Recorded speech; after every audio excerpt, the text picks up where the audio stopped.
Hello friends, ముందుగా అందరికీ ఉగాది శుభాకాంక్షలు. మేమైతే ఉగాది పచ్చడిని ఇలా మట్టి కుండలో ప్రిపేర్ చేసుకుంటాము.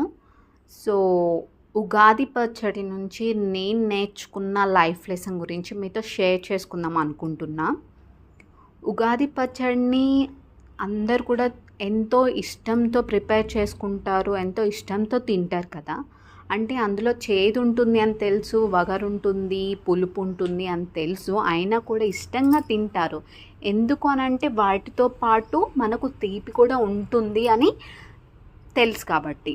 అంటే తీపి కూడా మనకు ఎక్కడొక్కడ తగులుతుంది అనే నమ్మకంతో చేదు, వగరు ఇవన్నీ ఉన్నా కూడా తింటాం ఇష్టంగా. అలానే మన లైఫ్లో కూడా ఎన్ని కష్టాలు వచ్చినా, ఎన్ని బాధలు వచ్చినా కూడా ఆ సంతోషం అనేది కూడా వస్తుంది అనే నమ్మకం పెట్టుకొని ముందుకు వెళ్ళండి. మీ లైఫ్ కూడా చాలా బాగుంటుంది. ఆ వగరు, పులుపు, చేదు ఇవన్నీ ఉంటేనే ఆ ఉగాది పచ్చడి చాలా బాగుంటుంది. అలానే మన లైఫ్లో కూడా కష్టం, సుఖం, దుఃఖం ఇవి ఉంటేనే మన లైఫ్ కూడా చాలా అంటే చాలా బాగుంటుంది.